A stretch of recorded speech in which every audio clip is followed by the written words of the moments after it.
everyone! Good afternoon! So, hatiran natin si Mister ng baon niya. So, today is Sunday. Nandun siya sa tomato farm, kasi hindi pa sila tapos gumawa ng house. Dun sa taas nung farm, tapos na yung tomato. Bali, tumutubo na siya. So, ang ginagawa nila ngayon dun sa baba na parte.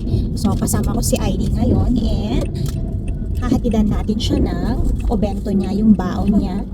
Is para hindi ko na siya pinadalhan ng kaninang umaga para mainit na kakainin niya maya-maya. So, bagong luto, di ba? Kasi syempre kawawa naman. Tsaka Sunday naman ngayon, kaya pinagluto ko na lang siya. And then ihahatid natin doon sa tomato farm ngayon. So, dito tayo dadaan sa mga walang masyadong stoplight, kasi pag dun pa sa mismong main road, Sunday kasi ngayon, madaming sasakyan, madaming kuruma, and stoplight. So, anong oras na din kasi? It's 11:25 na in the morning. So, para tamang-tama, pagdating dun, and then mag-QQKG ka, mag-break time na sila, mister. So, dito tayo dadaan. Kaya samahan nyo kami.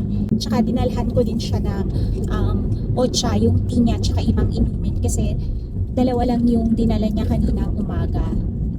Ayun, so itong mga nakaraan, hindi kami nakakagala ng Sunday. Alam niyo naman, family day ang Sunday sa amin. Kasi tinutulungan ni Mr. si Boss dun sa tomato para makagawa na sila ng mga houses. Kasi by next month, dun sa unang ginawa nila na tumutubo na yung mga kamatis, makakapag-harvest na kami by next month. So, talagang si Mr. tinutulungan din niya si Boss kasi alam niya na, diba, doon din kasi ako magpa-part-time. So, para, diba, nahihiya din siya kay Boss kaya tumutulong siya. Tsaka magkaibigan din kasi sila kaya nitong mga nakaraang mga Sundays, hindi talaga kami nakakagala dahil laging nandun si Mr. So, every Sunday din, talagang hinahatidan din namin siya ng obento ng baon niya. So, ito na yung pinakagala namin ni Airy. Every Sunday, nandito kami sa Kamati. So, kung mapapansin nyo, meron ako laging upload sa short videos ng si Airy yung pinapakita ko. Napaka-konting clip lang naman kasi short video lang. Ayun, so ibig sabihin pag meron ako nandun kami sa farm. So ayun, gusto ko lamang kayong i-update dahil medyo matagal-tagal na din tayong walang upload. Nabisi tayo nitong mga nakaraan kasi sunod-sunod din ang event ng mga bata sa school. Si Aika, yung sa Undokay niya, and then si Airy naman kasi katatapos lang ng yung Jugyosangkan at saka Kondankay. Yung Jugyosangkan na tinatawag nila is yung pupunta yung parents doon sa school and then panonoorin yung anak kung anong mga activity ang ginagawa nila sa school para magkaroon din ng idea ang mga parents kung ano yung mga lecture na ginagawa ng mga anak doon sa loob ng school. Ayun, so yung Kondangkay naman, yun yung isa-isang kakausapin ang parents ng mga Tanino Sensei, yung mga teacher nila. So, kakausapin nila kami, ipapakita yung mga improvement ng anak, may mga ipapakita silang mga video clip na ginagawa ng mga anak namin, and then kami din sasabihin namin yung kung ano yung kalagayan ng anak namin sa loob ng bahay. Ayun, so parang report ng school, report ng parents sa naman sa mga teacher. Ayun, so ayan, kung makikita nyo, diba, halos walang mga stoplight dito. So kung gusto ko talagang dito dumaan kasi napakabilis and wala pang masyadong sasakyan, unlike sa main road na napakadaming sasakyan, especially Sunday ngayon. So kung mapapansin nyo, ito pa lang yung stoplight, yung signal na timingan natin na naka-red, diba? Ayun, so by next week sana makapag-upload tayo para naman, diba, makapagbigay-bigay tayo ng update. And then abang-abang kayo sa mga susunod na videos natin dahil since si Airy magbo-birthday na, kaya hindi pa tayo nakakagawa ng roleta video. Kaya ang gagawin na lang natin is pabubunutin natin si Airy ng mabibigyan natin ng pangkape dahil magbo-birthday na siya etong buwan na to, June. birth month niya is June, kaya siya ang pabubunutin natin, hindi na lang ruleta ang gagawin ko para medyo, diba, masaya-sayang tignan ang ating video kasi kapag karuleta lang din naman, diba, walang masyadong excitement. So at least pag si Irene nakita ninyo, diba, matutuwa din si Irene kapag sinali ko siya sa video, lalo na kapag siya ang bubunot. Kaya lang, diba, konting pasensya, konting tiyaga dahil alam niyo na kapag tinopak na siya, baka napakaikli lang ng magawa natin. Pero hindi naman siguro kailangan ng, di ba, mahabang pakiusapan para makagawa tayo ng medyo mahaba-habang video at madami-dami ang mabigyan natin ng pangkape. Ayun. So, ayan, napakadami ko na namang kwento sa inyo. Ganito talaga, di ba, kapag hindi tayo nakakapag-upload, so naiipon yung mga kwento ko. 'Di ba? So another signal, another stoplight ulit tayo dito, pero since green, kaya mag-go-go tayo dyan and magto-turn left tayo. Hindi tayo didiretso, turn left. Ayan, napakaganda din ng daan dito, napakaluwag pa, 'di ba? At saka shortcut ito, tingnan nyo, 11:31 pa lang, pero nandito na tayo, malapit na tayo sa Kamatis, pero may mga dadaanan pa tayong mga bukid-bukid, kaya talagang farm na farm yung pupuntahan natin.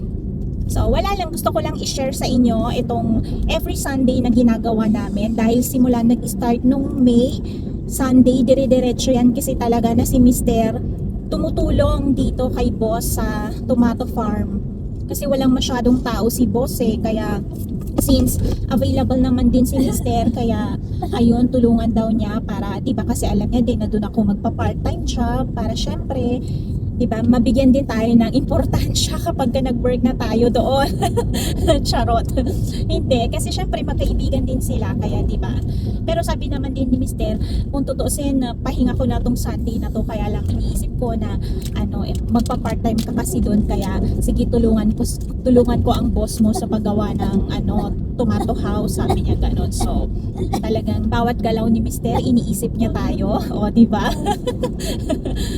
Ayun, so tingnan niyo yung dinadaanan natin, di ba?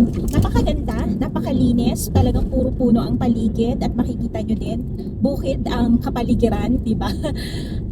Ganito sa lugar namin kasi napapalibutan kami ng bundok, kasi yung Takayama po is, ibig sabihin yung Yama, bundok po yon.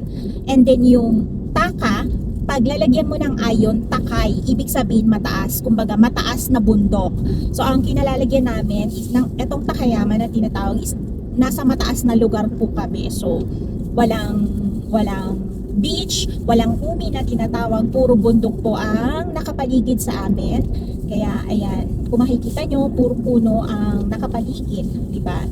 So ayun, and malapit-lapit na din tayo, another stoplight, and then papasok naman tayo sa pinakaliblib, yung bukid na bukid talaga. Diba? Dami-dami kong kwento.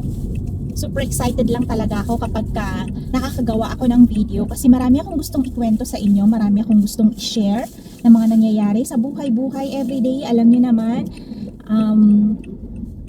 ang buhay OFW na may pamilya dito, tapos may mga anak ka pa at saka asawa mo, mag-isa ka lang talagang kikilos. Ang nanay lang talaga ang kikilos sa mga lahat-lahat, sa pagdating sa school, sa bahay, tapos pag magpa-part-time ka pa, and then syempre si Mister, everyday yan, ginagawan ko ng obento yung baon niya, lalo na pag yung Monday to Friday na work niya kasi is malayo. So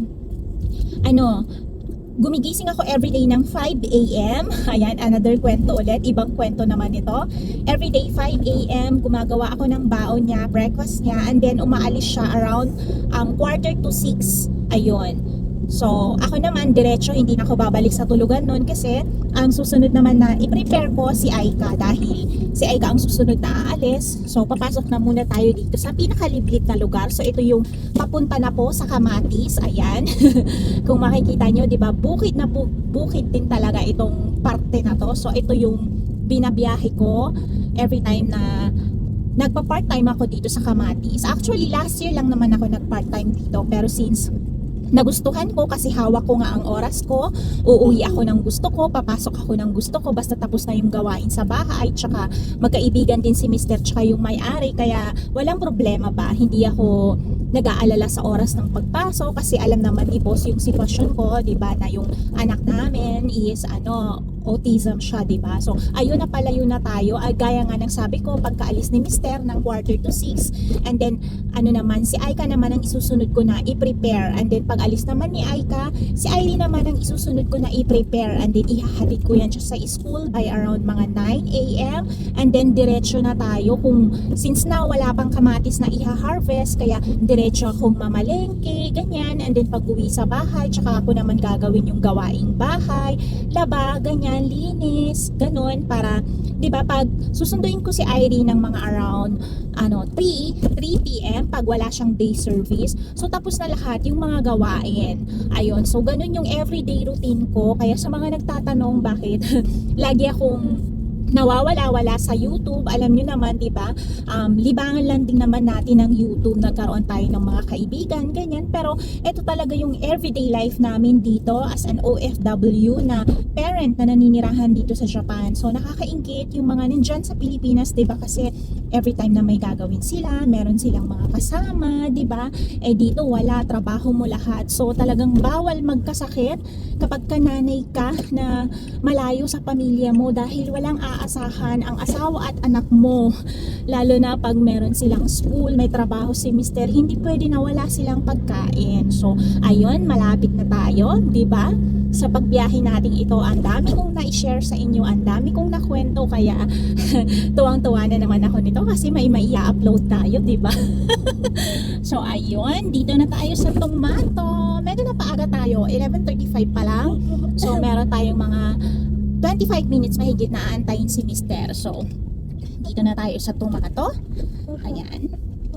So, yung doon sa part ng pinakataas, ayun, tapos na nila doon. So, may mga tanim ng kamatis doon. So, medyo lumalaki-laki na daw, sabi ni boss. Kaya by July, makakapag-harvest na. So, makakapag-part-time na ako ng July. And then, etong baba ang ginagawa nila, Mister. So maigi din na hindi nila pinagsabay ang paggawa kasi kapag pinagsabay nila at sobrang init na, naku, mahihirapan kami sa pag-harvest. Ayun, hanapin natin si Mister, baka nandoon. So labas muna tayo. Ito ba kustete? So nahatid na natin yung baon ni Mister. Hindi ko na siya kinuhanan ng video dahil ayaw niya magpakuha dahil sobrang dumi niya, pawis na pawis siya.